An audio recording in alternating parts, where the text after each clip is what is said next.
Assalamualaikum warahmatullahi wabarakatuh. Perkenalkan, nama saya Lingga Agustina Dwi Sari, NPM A1E021030. Dosen pengampu Bapak Dr. Muhammad Kristiawan MPD.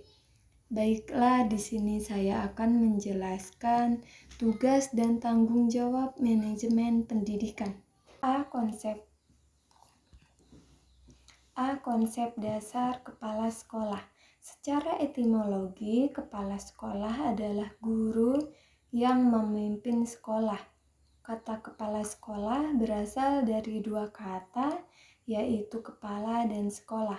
Kata kepala dapat diartikan sebagai ketua atau pemimpin dalam suatu organisasi, sedangkan sekolah adalah sebuah lembaga di mana tempat terjadinya penerimaan dan pemberian penjelasan. Yang B, syarat-syarat menjadi kepala sekolah.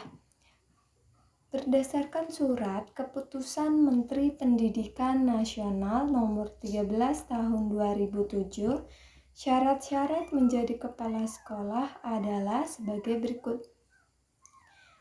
Yang A, kualifikasi umum kepala sekolah atau madrasah.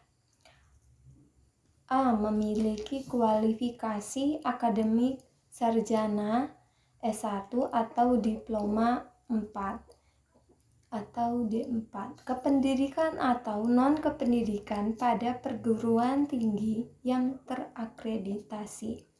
Yang B, pada waktu diangkat menjadi kepala sekolah berusia setinggi-tingginya 56 tahun. Yang C, memiliki pengalaman mengajar sekurang-kurangnya 5 tahun menurut jenjang sekolah masing-masing kecuali di taman kanak-kanak atau Raudatul Atfal memiliki pengalaman mengajar sekurang-kurangnya 3 tahun.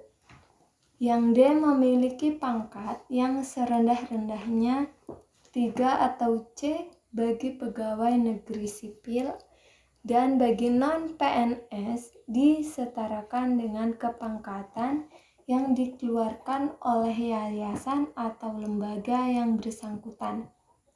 Yang kedua, kualifikasi khusus kepala sekolah atau madrasah.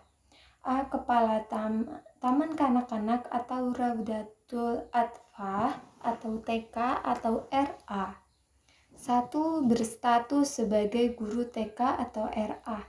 2. Memiliki sertifikat sebagai guru TK atau RA dan memiliki sertifikat kepala TK atau RA yang dikeluarkan oleh lembaga yang ditetapkan pemerintah. B. Kepala sekolah dasar SD atau MI. Berstatus sebagai guru SD atau MI.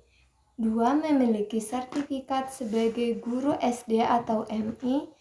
Dan 3. Memiliki sertifikat kepala SD atau MI yang dikeluarkan oleh lembaga yang ditetapkan pemerintah. Yang C, kepala sekolah menengah pertama SMP atau MTS. 1. Berstatus sebagai guru SMP atau MTS. Yang kedua, berstatus sebagai guru SMP atau MTS dan memiliki sertifikat kepala SMP atau MTS yang dikeluarkan oleh lembaga yang ditetapkan pemerintah. D. Kepala sekolah atas atau SMA atau MA. 1. Berstatus sebagai guru SMA atau MA. 2. Memiliki sertifikat kepala SMA atau MA yang dikeluarkan oleh lembaga yang ditetapkan pemerintah. Yang E, kepala sekolah kejuruan SMK atau MAK. Berstatus sebagai guru SMAK atau MAK. 2. Berstatus sebagai guru SMK atau MAK. Dan 3. Memiliki sertifikat kepala SMK atau MAK yang dikeluarkan oleh lembaga yang ditetapkan pemerintah. C. Ciri-ciri kepala sekolah yang efektif. Ciri-ciri kepala sekolah efektif menurut Kusnur Ridlo pada tahun 2010 yaitu satu, memiliki visi yang kuat tentang masa depan sekolahnya dan ia mendorong semua staf untuk mewujudkan visi tersebut. Yang kedua, memiliki harapan tinggi terhadap prestasi siswa dan kinerja staf. Yang ketiga, tekun mengamati para guru di kelas dan memberikan umpan balik yang positif dan konstruktif dalam rangka memecahkan masalah dan memperbaiki pembelajaran.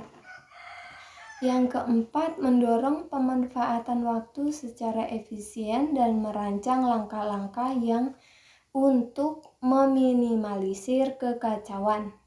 5. Mampu memanfaatkan sumber-sumber material dan personil secara efektif. 6.